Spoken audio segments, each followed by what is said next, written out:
After taking a mission that he didn't want to do, Captain Nathan Algren became an alcoholic to alleviate the pain of his trauma. He didn't have a job. Luckily for him, he received an offer to go to Japan to train civilians to fight against a rebellious group of samurai warriors. He accepted the job.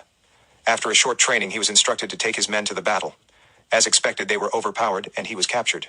In the village, he was well taken care of by a woman named Taka, and later on he discovered that she was the wife of the man he killed in the battle. This realization bothered him, and made him remorseful. Unbeknown to him, it was against her will. She was only obeying her brother's order. Her brother Katsumoto was the leader of the samurai warrior who had a son named Nabuki, was the one who decided to spare his life. His stay in the village taught him many things that were new and noble to him. They didn't treat him as a prisoner. In fact, he lived just like them, except the fact that there was a bodyguard assigned to escort him wherever he went. Taka's home was his home, and one day, as he helped her with the house chores, he got the courage to ask her forgiveness. Taka forgave him, and their lives in the village continued normally. He learned to love the village, and most of all, he learned to love Taka and her sons. He also became good at sword, due to Uijo's perseverance to teach him. Uijo was the sword master of the village who at first was against his presence. Uijo wanted to execute him at first, stating that death is what he deserves, due to the fact that he was defeated.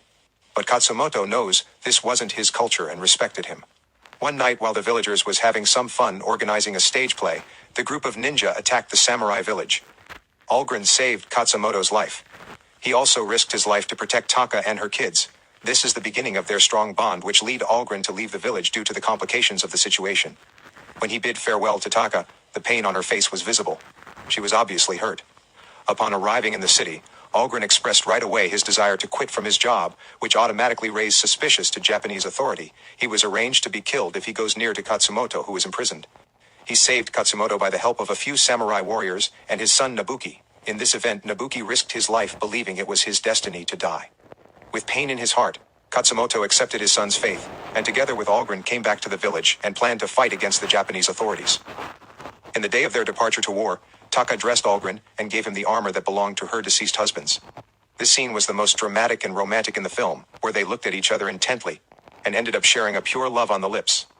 Before they left the village, Katsumoto gave Algren a new samurai, which was made and engraved specifically for him. They headed to the battle, outnumbered, leaving Taka's heart broken into pieces. The samurai warriors were all killed in the battle except for Algren and Katsumoto, but due to the Japanese culture, Katsumoto had to end his own life with the help of Algren. At the end of the movie, we saw Algren coming back to the village, where he and Taka looked at each other with their hearts filled with love.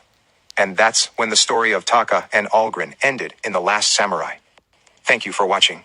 Please don't forget to like, comment, share, and subscribe. God bless.